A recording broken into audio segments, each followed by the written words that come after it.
We're back for our MLB Best Bets here on the channel for May 22nd. Only 10 games today in Major League Baseball, but we still got 5 best bets again for this 10-game schedule. And before we get into it, folks, make sure to hit that subscribe button down below for some more daily MLB Best Bets here on the channel. And yesterday we posted our game number 2 predictions between the Minnesota Timberwolves and the Oklahoma City Thunder for the Western Conference Finals. Go make sure to check out that video. We have gone perfect on back-to-back days in both the Western Conference and Eastern Conference Finals. Indiana Pacers, I'm just saying, I've been on the Pacers this entire postseason. I've been on the Pacers since January, so I'm just saying, we're on fire in the NBA right now. We've been doing pretty well with the MLB as well. Yesterday, we split. We'll be fine. But yeah, shout out the Pacers, Thunder. Oh, I can't wait for a Thunder-Pacers NBA Finals. It's going to be magnificent. Anyways, let's get on now to the first of our 5 best bets for the MLB. We kick things off with our first Moneyline play of the day. We're kicking things off with Rangers and Yankees. I'm going with the Rangers. Might be a hot take. I think it is. I like Texas here in this spot. A lot of things involved in this play. I think the first one is the pitching matchup, and obviously, again, when we're picking games almost every day, I immediately look at the pitching matchup, right? Because I know for the most part what Texas has, at least offensively, and what the Yankees have in their Mickey Mouse ballpark, obviously offensively as well. But the main reason I am picking the Rangers today, it's one of 2 reasons, and the second is more of a logistical thing. But the first one is Nathan Eovaldi on the mound, right? I mean, this is a guy who's been excellent this season. I think you can make the case he is in the AL Cy Young race right now with guys like Tarek Skubal, and company, right, with a Garrett Crochet as well. But man, Nathan Eovaldi, 1.61 ERA on the season. Sure, he hasn't pitched the innings a Skubal or a Crochet has, but actually he might have. I don't know. Eovaldi's been really good and nobody's talking about it. I don't know why. And his strikeout numbers are there too. I went in this video thinking he hadn't pitched as many innings as Skubal. He might be like kind of there with him. I think Skubal and Crochet have pitched a little bit more. But guys, Eovaldi, man, 62 innings this season? And he's given up 2 runs in his last 5 starts? And on average, he's going to go 6 innings a game? This is a really good pitcher, Nathan Eovaldi. And we've known that, but my goodness, I mean, Eovaldi now 35 years of age, continuing to excel at this point of his career. And I get it. They're taking on the Yankees. This is a team that's got an explosive lineup. We know, again, the bats that they have, and they know how to work this ballpark, obviously, right? Yesterday, it was a Jason Dominguez walk-off home run for the Yankees that put them up now 2-0 in the series as they're looking for the sweep tonight. But we know the bats up and down the lineup, right? Aaron Judge, Cody Bellinger, right? Trent Grisham might be an all-star this season. We'll see, right? Dominguez goes yard yesterday for the game. Obviously, they've got their injuries and whatnot, right? Goldschmidt, how can I forget about him? He's obviously active, but the injuries, like, Jazz Chisholm and whatnot. But, by the way, the Rangers have their own injuries too. Corey Seager is still out. And they have Jock Peterson, who's not hurt, but he's just not very good, batting 127. Regardless, the Yankees yesterday really dependent on, I would say, I wouldn't say they're dependent on the long ball. Well, they were. 2 of their 4 runs were home runs. But they had 5 hits is what I'm getting to here. I feel like the Rangers, I don't think they've been playing that poorly in this series. Jacob deGrom gave them 7 really good innings yesterday, and they still lost the game, obviously, with the Yankees scoring in back-to-back innings to close the game in the 7th, 8th, and the 9th. So I really don't think the Rangers have been playing that poorly. They out-hit the Yankees, actually doubled their hit total yesterday, 10-5. I look at Nathan Eovaldi on the mound. I think he's going to give us 7 really good innings today, maybe 6. But regardless, I think he's really able to go through this Yankees lineup. And I understand, there's great hitters, right? Judge, Bellinger, Goldschmidt, Grisham, those guys are going to hurt you. And where I am concerned with Texas, and this is why I was a little bit hesitant with this play, but I decided with the value that we're getting, I think it's too good to pass up on. Because, by the way, Texas Rangers money line, plus 140? In a game that I feel like should be a straight toss-up, I think we should be getting even odds in this one, but if we can get plus 140, I'm going to absolutely take it.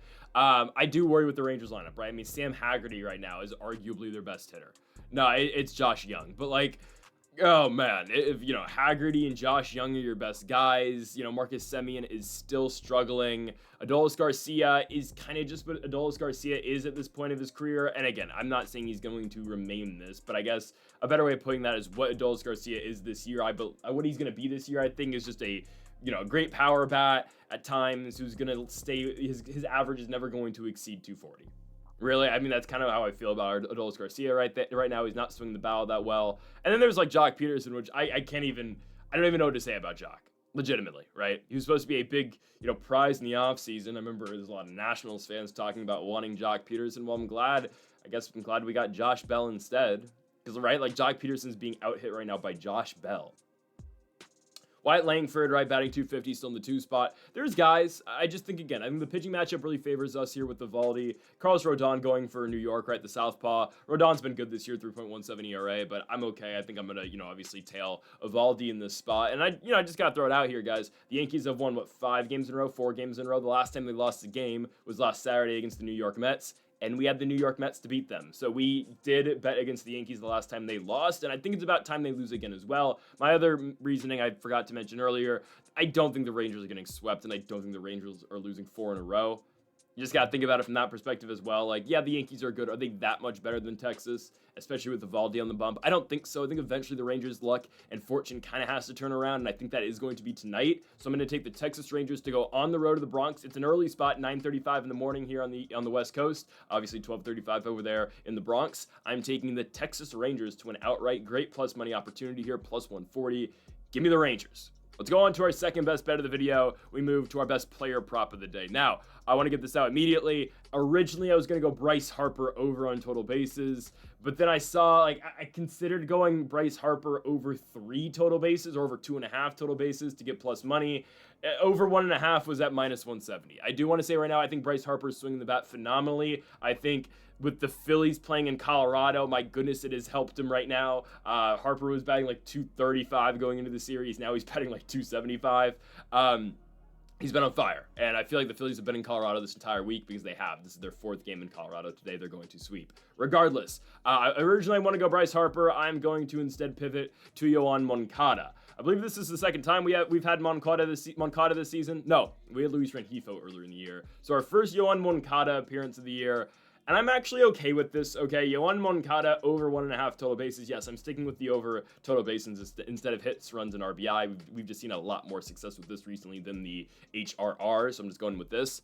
Couple things influence my decision-making on this one. The first of which is just the matchup that Moncada has today. He's been really good against Luis Severino career-wise. Well, it's a limited sample size, but in the 12 at-bats he's had against Luis Severino, he has 4 hits, 2 doubles, and a home run.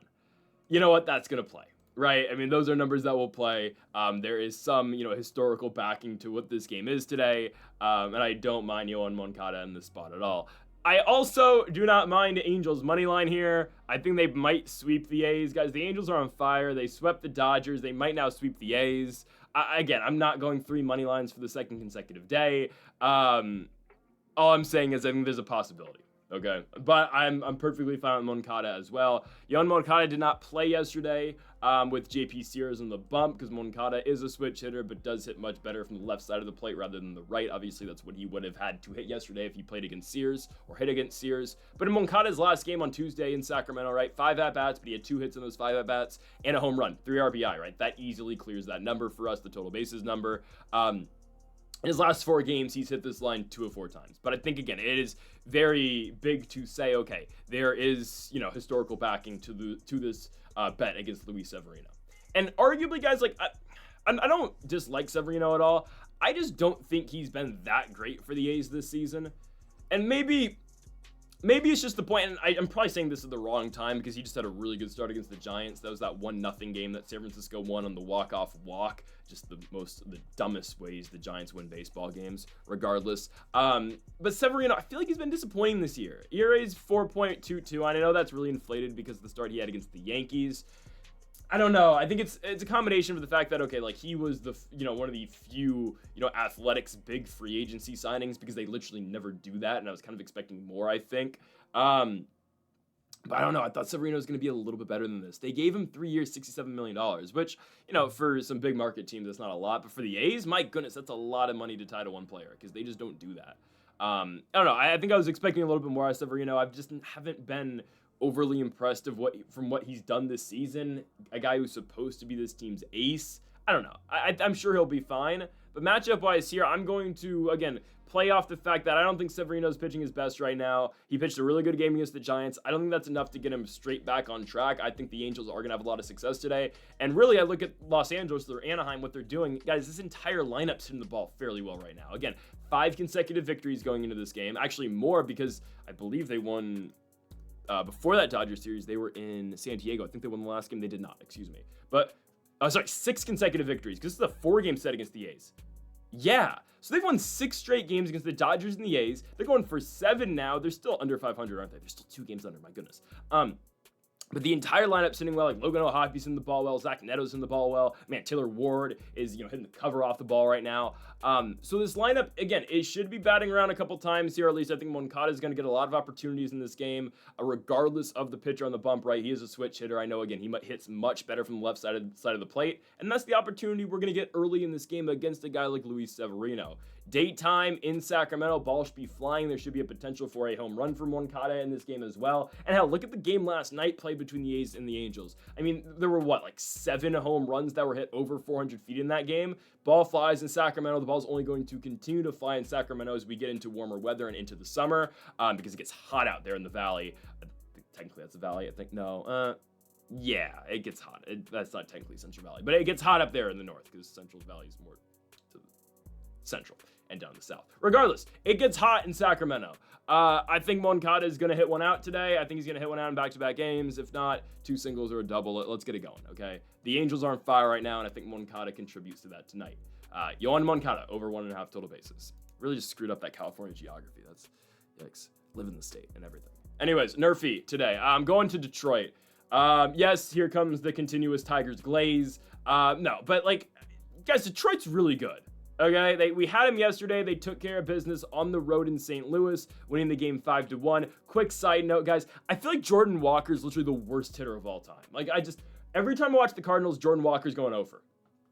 All I'm saying. And I had the Tigers yesterday, but what does Jordan Walker do, guys? I had to go search up Jordan Walker home run highlight just to make sure that actually exists. Because I swear, that guy never gets a hit. He honestly hardly puts the ball in play. Anyways, Tigers, Guardians today. We're taking the Nerfy in this one. Our bet yesterday for the Twins against the Guardians did not go our way, but obviously we had Detroit to make up for that. Anyways, again, we were okay yesterday. Today I'm going with the Nerfy for this game. Our Nerfy yesterday hit with Garrett Crochet and Tyler McGill. Of course, Garrett Crochet is our Nerfy GOAT. Obviously, the rest of his start yesterday against the Mets didn't go exactly as planned, but first inning, we don't care. It worked out well for him. Shout out to Juan Soto for taking, 12 consecutive pitches? Nah, it was only 8, but still, what is that guy doing? I don't know, but he doesn't have his joy right now. All I'm saying is if he went back to DC, no, it's well gone. Anyways, Guardians Tigers Nerfy today. I like the pitchers on the bump. In all fairness, I always like who's pitching for Detroit. Even, again, Jack Flaherty, who has had his struggles this season. I think he's fine. Former Dodger, right, won the World Series last year. Flaherty's been giving up runs recently, but I think his last start against Toronto was a step in the right direction, right? Goes 5 2/3 up in Ontario, 5 hits, 2 runs, 6 strikeouts. A decent start for Jack Flaherty. It's the same Cleveland Guardians dilemma we always have. And if you haven't heard this take from me before, you're going to hear it one more time, or you're going to hear it for the first time. If you have, you're going to hear it again. No one in this lineup scares me other than Steven Kwan and Jose Ramirez. Guys, those guys combined for 6 hits yesterday in that Twins game. The entire team had 11. So, again, 6 out the 11 hits yesterday for the Guardians, at least in the second game, were Steven Kwan and Jose Ramirez. They're the only guys who scare me in this lineup.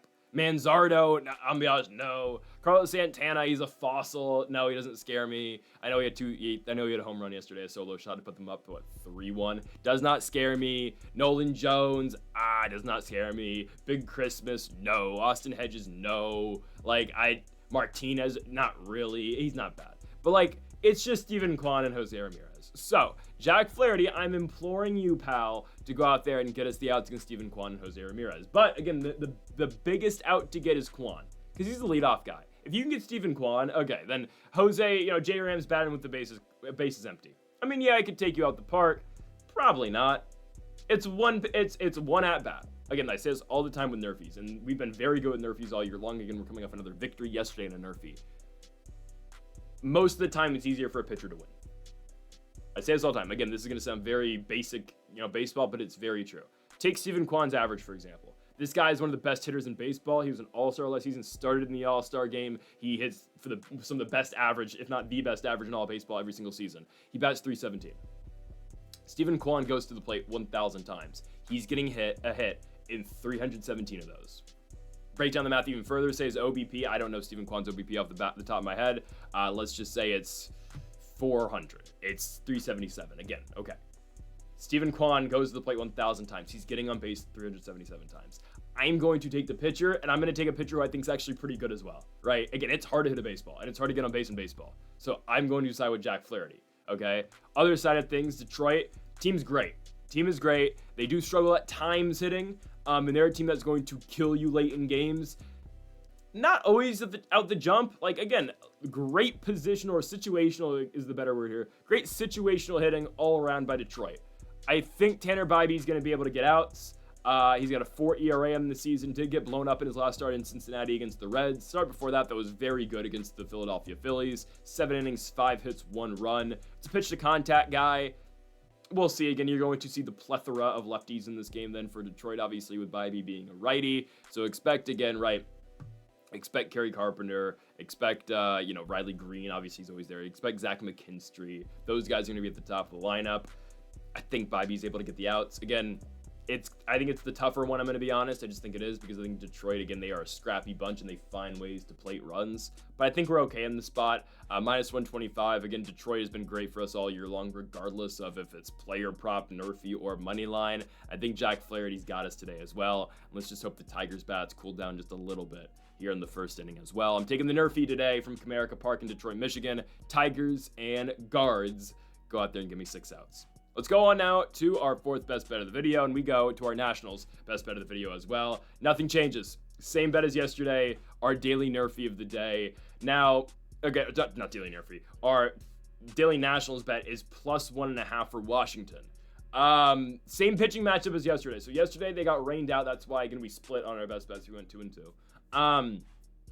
Yesterday's game got rained out. I was hoping that the Nationals were just going to skip Trevor Williams' start.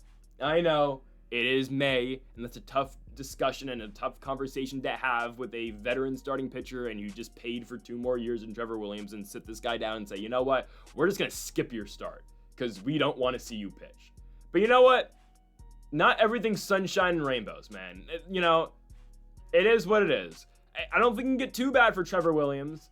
That guy makes more money in a year than I probably ever will. Okay, so just tell the guy, sit him down and say, you know what, Trevor, you're not pitching this week. Okay, get ready for next week when we go to Seattle. I think that's the next series after the Giants. I think. Yeah. Tell him, all right, get ready for Seattle, pal. Hope you like the rain in the Pacific Northwest. Let Mackenzie Gore pitch today, guys. I know it's these are small things, but there's no doubleheader. That game got postponed to September. Okay. Now I don't know where the Nationals are going to be in September. I would like to hope that they're in some sort of a wild card race. Let's be honest, and even though they're on a huge winning streak right now, it's probably not going to happen. But let's get wins any way we can. Let's go out and let's pitch Gore tonight. We don't have to see Chris Sale anymore, but AJ Smith-Shawver is still pitching. Let's let Gore pitch. Let's go for 5 consecutive victories. We've won 5 of 6. Let's make it 6 of 7 and pitch Gore tonight. But no, we're going to save Gore for the Giants tomorrow. And don't get me wrong, the Nationals will beat the San Francisco Giants in a 3-game series. The Giants are frauds. Dare I say the Nats are going to sweep the Giants this weekend? I kind of think they will. I don't know, man. I don't think the Giants are a good team. I don't think they are. If the Nationals can sweep them, then they're only going to be 4 games out the wild card? Just saying. Only 6 right now. Anyways, yeah, so I think Trevor Williams, again, it's the same points I made yesterday. Show some damn self-respect, buddy. You're due for a decent start. I need a Texas Rangers type start out of you, and he didn't play for the Rangers. Yeah, his start last year in Texas against the Rangers. I need a start like that, Trevor. I need 5 good innings out of you, and then bullpen's on a full day rest. We can pitch the bullpen here. We can go to our guys, Jackson Rutledge, Cole Henry, Jose Ferrer, and obviously Kyle Finnegan, take me to the pub, right? And we said it yesterday, Robert Hassel makes his debut today. Very excited for that. One thing I have to bring up, Nathaniel Lowe's probably getting traded, which is just brutal. Now, okay, there was a report out that Nathaniel Lowe is drawing trade interest. Now, that one team is the Boston Red Sox. I'm pissed off about it. Yeah, Lowe's batting .223, but 8 home runs and 34 RBI. You know what? I like a veteran lineup, a veteran bat in the middle of the lineup, okay? I cannot go from watching Nathaniel Lowe to Josh Bell at first base every day. Oh, Yohandy Morales is coming up. I'm excited for the guy, or Andres Chaparro is coming back. No, Nathaniel Lowe needs to be in the middle of the lineup, every single day. It's May and we're already talking about selling. We've won 5 of 6. Naseem Nunez has got the boys pumped up. I say it every day, new Para Shark, right? But we're going to trade low and it's already being talked about? Like, you couldn't wait till late June for this? Like, we're 22 and 27. We're only 5 games under. Well, I'm going to have to go, what's next? We're just going to, like, trade for Joey Meneses and put him back at first base? Like, oh my goodness, we don't have a backup plan. Chaparro, no. Yohani Morales is still in AA. Oh, man. We have no backup plan. What, Brady House is going to go play first? I mean, I get the Ryan Zimmerman comps, but, like, no, man, no. We cannot trade Nathaniel Lowe. All right? Now, if the Red Sox are really desperate, let's see what they can offer. Like, you know, but they're not going to give us anything, man. This is just dumb. This is really... We're in year 6 of a rebuild. And it's May, and we're already talking about, you know, trading one of our big pieces. Who, by the way, we just traded for this guy. We traded for Lowe 4 months ago. It's just unbelievable. It's unbelievable. Anyways, again, that day's going to come. Lowe's going to get traded this year. And again... I can get as excited for the Nats as I want. 5 games under. I genuinely think Luis Garcia is getting traded too. I think so as well. I think, you know, now this, you know, somewhat, you know, not the complete young core, but Garcia, again, guy who was here in 2020. I think he might get moved soon. He's coming up on a contract. Like, God. Nats plus 1.5. Let's just hope. Okay. No, there's legitimate reason for, I think, that they can cover this today. There is some momentum building. There's excitement. I don't know how the Nathaniel Lowe trade rumors kind of impact that, but RH3's here now, and Trev Powell, like, 1 star, buddy. I just need 1 out of you, okay? Prove to me you're not worse than prime, or actually ultimate dog shit Patrick Corbin in DC, all right? Please, Trev. Please. Let's go to our final game of the day. We're going to Seattle Mariners Moneyline. Okay, guys. I'm 0-6 betting on Seattle Mariners games this season. We don't count the 1 parlay where we did hit. Shout out to the Mariners for that. But no, on straights with the Seattle Mariners, we are 0-6. And that's not just betting on Seattle, it's betting on their opponents or whatnot. Like, we had the Yankees once when they went to Seattle, which means I'm probably, like, maybe I should just bet the Mariners every single game next week when the Nats are up at Safeco, T-Mobile Park. But regardless, let's make it 1-6 today, guys. I don't want to go 0-7 betting Seattle Mariners games. I'm taking the Mariners to beat the Houston Astros. Okay. Now, George Kirby's back. Kirby's been out the entire year so far. This will be his first start this season. We'll see. I don't know how long George Kirby's going in this game. You know, at his best, George Kirby's incredible, right? I mean, look at what he did last season for the Mariners. He's been a consistent 3 ERA guy every year so far in the majors. We talk about this, you know, Seattle, you know, core guy or core rotation, and obviously Kirby is very involved in that. I mean, we talk about the core 3 really for the Mariners plus Brian Wu, the core 4, and then Bryce Miller is just Bryce Miller is probably part of the core too. Like, again, the Mariners starting rotation is always hyped because it's hyped up because it's Luis Castillo, it's George Kirby, it's Logan Gilbert who's still been out, Bryce Miller who's out right now, and Brian Wu as well. When these guys get healthy and when they're all healthy, yeah, the Mariners are trouble. Right now, this team's first place in the American League West, which is surprising. Do I think they hold on to that? Honestly, at this point, I wouldn't be surprised. Like, look who else is in the American League West. Like, maybe the Rangers can figure it out. I don't know. I had a lot of hope for the A's. I don't really have a lot of hope anymore, I'm going to be honest. The Astros are not that good. Okay, they're just not. And the Mariners should beat them today. They really should. Kirby on the bump, I like that. Again, I don't know how deep Kirby's going to go into this game. But the Astros are coming off losing back-to-back games in Tampa against the Tampa Bay Rays. This is a team that's 1 game over 500, and today they'll be throwing Lance McCullers Jr., whose ERA is 7.88. Now, again, take that with a grain of salt. McCullers hasn't pitched deep into really any game he's gone into so far this year. We can literally detail his 3 starts. White Sox start on the road in Chicago, goes 3 2/3, gives up 3 hits and no runs. Next start against the Cincinnati Reds was his worst ever of his career. That was one where I believe, yes, his family got death threats, so that's dumb. I'm not talking about his family being dumb. Like, the death threats are dumb. Like, show some respect, people. Anyways, you know, gambling gets the best of a lot of people sometimes, man. Brutal. Anyways, yeah, McCullers went 1/3 inning, 3 hits, 7 runs. Oh, man, 3 walks. Yeah, it's brutal. Well, he bounced back in his last start, right? Astros win the game. He goes 4 innings, 4 hits, 2 runs. And McCullers just hasn't been that good this year, right? I wanted to call him Unk. He's only 31. I feel like McCullers has been around for a lot longer than that. Well, yeah, he's been around since 15. But he's only 31. That's crazy. I feel like the Mariners, who are, yes, a historically for the last couple seasons, really bad hitting team, I think they're able to get on McCullers. They won 2 of 3 in Chicago, and yes, the Mariners will still have their nights where they can't score. Look at the game on Tuesday where they lose 1-0 to Chicago. That just can't happen. But I mean, you got a guy also, by the way, their closer, Andres Munoz. I mean, what, 0 ERA in 20 innings? That's insane. Like, that is unheard of shit from Andres Munoz, right? It's crazy when you have a closer who is automatic like that. So again, Mariners get into the 9th. With a lead, likely over. That's one of the benefits of taking this team. But I do think they're going to be able to hit off of McCullers. He hasn't been anything special this season. I think the Mariners should be able to get the better of him. I look what Houston's got in their lineup. I mean, Jordan, still out if I'm not mistaken, I'm pretty sure. Jeremy Pena, Isaac Paredes, Jose Altuve.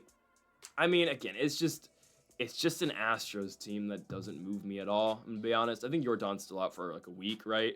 Yeah, Jordan's out for another week. He wasn't hitting the ball that well before the IL stint, but this team does not move me, man. I mean, Isaac Paredes has been their best guy. Actually, Jeremy Pena has been their best guy. Altuve's batting 230.